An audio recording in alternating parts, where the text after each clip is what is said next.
نن سبا که موږ تاسو ګورو جنات او مریضان ډېر زیات دي.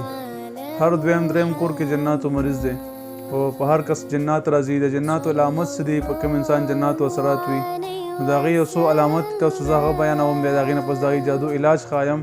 نو دا ویډیو مه سکپ کوئ، مخکې مه تېروئ، دا ویډیو اخره پورې وګورئ. انشاءالله تاسو ته به هم فایده میلاو شي، خلکو ته به هم فایده میلاویږي چې څومره درنه کېږي شیر یې کوي ملګرو سره.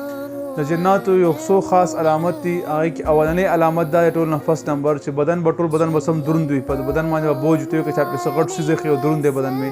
دویم نمبر چې کوم د اوږې به یې درنې وي، دا ځینې چې کوم دي دا به په دې بوج راځي او درنېږي به. دا د بي پي علامت هم وي چې بعضې کسانو بي پي زیاتېږي سره هم کېږي، خو بي پي نه علاوه بي پي به نه بلډ پریشر بیمار به نه وي، خو بیا به هم دا ډېر زیات دروند وي او بوج غوندې وي، هر ټایم به دې نه فریادونه کوي. دریم نمبر علامت دا دی چې د انسان په سر باندې به داسې بوج وي ته یې که ټول دنیا ته په سر باندې چایخلې سر به یې دروند وي. څلورم علامت دا دی چې بدن به ټول خوږېږي، دردېږي به، کله یو ځای به دردېږي کله بل ځای دردېږي به. پنځم نمبر علامت دا دی چې د به شاته به اکثر د غلط خیالات راځي او یره به راځي، داسې محسوس کېږي چې ما په شاته څوک را روان دي.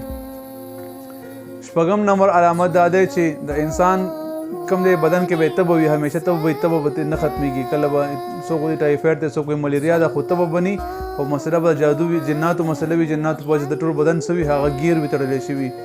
شپږم نمبر علامت دا دی چې د انسان چې کوم دی خوب کې به دی یریږي، اکثر به دی خوب کې یریږي. خوب کې به مختلف غونده شکلونه ویني، کله به میخې ویني، کله به ماران ویني، کله به مختلف داسې څیزونه ویني چې د مرګ څیزونه دته دی به ویني، کله به ده پسې داسې بلاګانې غونته منډې وهي، لکه مطلب مختلف څیزونه به دته راځي.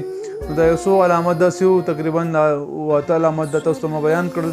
نو دغه علامت د جادو جناتو وي.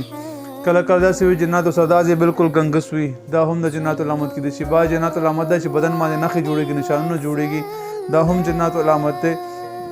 کله کله داسې کېږي چې جناتو سمیل دته خوشبو راځي، مطلب اګرباتي نه یې بله کړې چا دته خوشبو راځي. کله کله ته سوځېدلې غوښې وږمه راځي، بدبو راځي ورته. نو دا خوشبویانې دي مختلف قسمه هغه دته دغه کېږي راځي او دی دغه څیزونه څه کې محسوس کوي.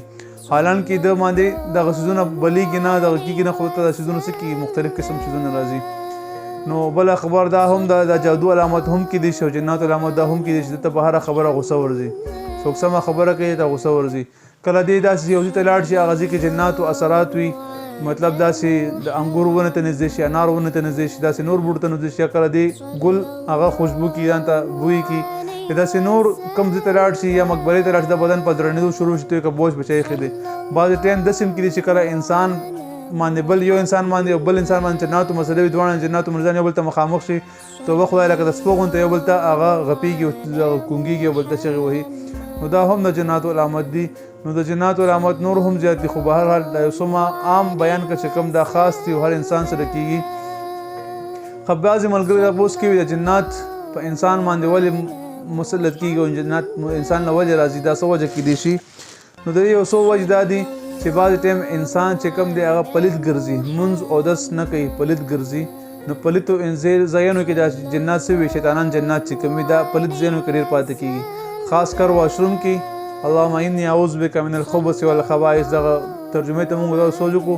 دغه رنګې د باترومانو کې پاتې کېږي چې کوم ځای کې دا موږ ته ګند وایو، ډیران وایو، کوم ځای کې ډیران نه وي هغه ځای کې جنات ډېر پاتې کېږي. کوم انسان پلیتۍ کې ډېر ګرځي، مطلب لمونځ اودس خیال نه ساتي یا غسل کې ګرځي، داسې زنانه وي چې هغې مطلب ماهواره نه پاک شي او بیا هم دې پلیتۍ کې ګرځي، صفایي خیال نه ساتي، نو دغه خلکو باندې دا څیزونه ډېر زیات راځي.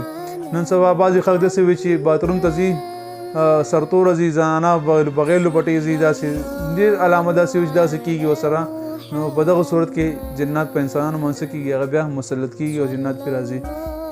نو که نور هم بیانوم نو ویډیو ډېره اوږدېږي او ډېره دغه کېږي، خو به هر حال دا یو څو علامات او یو څو وجې مې راته وښودل چې دا عام او خاص وجې دي. بعضې کتابونو کې هم دا علامات ښودلي دي او موږ هم الحمدلله څومره مریضان ناغلي، څومره مریضان ته هم درود کړی دی، جناتو مریضان څومره کتلي هغې ته هم دغه مسایل وي. نو دغه د جادو جناتو یا صرف د جناتو مسایل تاسو ما کوم بیان کړه، دغه جناتو جادو مسایل به انشاءالله بله ویډیو کې بیانو. نو چا ته دغه مسایل وي ما یو ویډیو مخکې هم شیر کړی وه، تاسو به کتلي چینو والا او یو اوبو والا چې دې سره جادو جنات تشخیص هم کېږي، چا باندې پیریان دي، جادو دا څه شی دی هغه معلومات هم کېږي.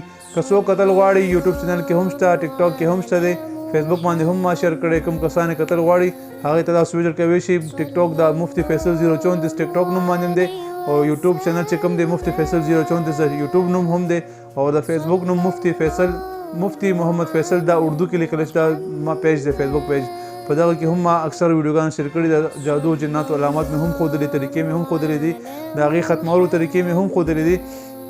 نو بهرحال دا خبره اوږدېږي رانه، خو علاج یې څه دی؟ علاج بهترین او زبردست علاج چې په میاشتو کې نه په لږو ورځو کې رزلټ روزي، بهترین رزلټ روزي. دروغ نشم ویلی چې په یو ورځ کې به رزلټ روزي. چې شفا الله چاته ورکوي نو هغه په منټونو کې هم ورکوي. او چاته چې الله شفا نه ورکوي که ټول قرآن ورته ولیکي، ټول قرآن ورته ووایي چې الله شفا نه ورکوي، شفا چاته نشم ورکولی. خو دا علاج دی الحمدلله تجربه شوی علاج دی. ما په خپله بزرګو کسانو ته علاج کړی وي، الله تعالی شفا ورکړې ده. او چې څوک نه ښه کېږي او نه ښه شوی نو بس زما پکې څه قصور نشته. شفا ورکولو والا زموږ عقیده ده چې الله تعالی کې هر څه الله ورکوي. شفا ورکولو والا الله تعالی دی. نو علاج دا دی چې راوا بخلې شرشم و تیل، سرسو تیل، بعضې خلک شرشم تیل نه پېژني څه ته وایي. سرسو تیل به راواخلې، مطلب یو پو قدرې به راواخلې، پو د تول په حساب سره. هغې باندې به ته ووایې د 4 سپارې 153 نمبر آیات ثم انزل علیکم من بعد الغم امنة نعاسا یغشی طائفة منکم. اخره پورې دا آیات یو اوږد آیات دی. دا 14 بار چې په تیلو دم کو، اوبو سره هم دمولی شي، اوبو پې هم دم کا، او بس کا بار او تیلو باندې مالش کوه. که چاته دغه کیفیت وي چې بدن درنېږي، دا کوم علامات ما بیان کړه، که چاته دغسې مسله وي د سر نه واخله تر خپو پورې یو ویښته چې نه اوس پاتې نه شي، دا عمل جاری وساته انشاءالله. ډیر نه په 11 دنو کې یا 14 دنو کې تاسو مسله مکمل ختموي. خو یقین خالص لله فی الله پکار دی. الله او دا عمل چې کوم دی دا به هر انسان ځان دپاره کولی شي، خپل رور خور دپاره کوي شي، مور پلار دپاره کوي شي، نورو کسانو دپاره اجازت نشته تاسو نورو خلکو دپاره کوئ. دې کې د رجت مسله راځي. رجت هغه ته وایي کوم کس دپاره تا جناتو دم وکړو، دا مطلب جنات هغه نه پاسېده، هغه نه پاسې خو تا باندې به کیني یا به ستا په کور کې بچو باندې کیني یا بل چا تکلیف ورکوي.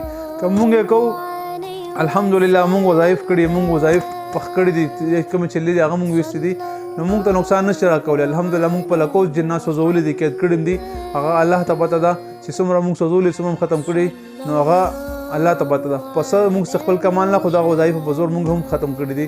نو دا وظیفه بل کس دپاره نشي کولی سوا د رور، د خور، پلار، زوی یا ښځه خاوند دی نه علاوه نورو کسانو ته نشي کولی چې تا کاکا زوی ته که ماما زوی ته که دا مې ترور دی، دا مې نیکه ده، دا مې نیا ده، دا مې ملګری، دې ته نشي کولی. دې دپاره جایز بالکل اجازت زما طرف نه نشته درته. او ځان دپاره سړی کوي شي نو دا شروع کوي او خوند یې وګورئ، فایده یې وګورئ. که خوند یې درکو ښه شوي ورسره او فایده راته وشوه نو مخکې ملګرو سره دا ویډیو شیر کړه. بېشکه دا ویډیو د 1000 کسان نه 2000 کسان نه په لکو کسان دې ګوري.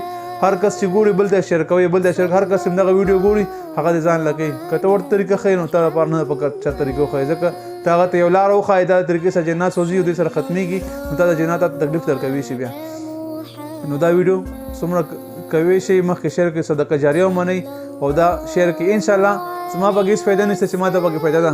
که د یوټیوب چینل راځي، کومې پیسې راځي، الله گواه دی، ما الله سره وعده کړې ده د یوټیوب چینل باندې پیسې اخیستل دا هم جایز نه دي. صحیح ده، دا زه کلیر وایم، صفا وایم. که بطور زه اسلامي ویډیوګان شیر کوم، ښه ویډیوګان شیر کوم، په دې باندې کومې پیسې دي ما لپاره جایز نه دي. خو دا ما الله سره وعده کړه چې څومره پیسې پې کله هم را روانې شي، کله پې هم شروع شي، دا پیسې به زه غریبانو ته ورکوم. دا مې الله سره کړو. الحمدلله د دې نه علاوه هم زه څه مې اوس یا خلکو سره کوم، دا نه چې زه شریف یم یا دغه کوم. دا کوم ویډیوګانې کوم ترتیب زه ښایم، تاسو یوټیوب کې سرچ کړئ، تاسو په فیسبوک کې سرچ کړئ، په څه کې سرچ کوئ، داسې طریقې به نه چا ښولې وي، نه به څوک راته وښایي. دا هر انسان داسې نه چاته دا طریقې وښایي، خو زموږ صرف ضمیر او زموږ ذهن دا وایي چې الله تعالی هر انسان ته شفا ورکړي، الله تعالی هر مسلمان دې سره ښه شي، الله تعالی دې موږ تاسو راضي شي، الله تعالی موږ تاسو خپله رضا رانصیب کړي. السلام علیکم ورحمة الله وبرکاته.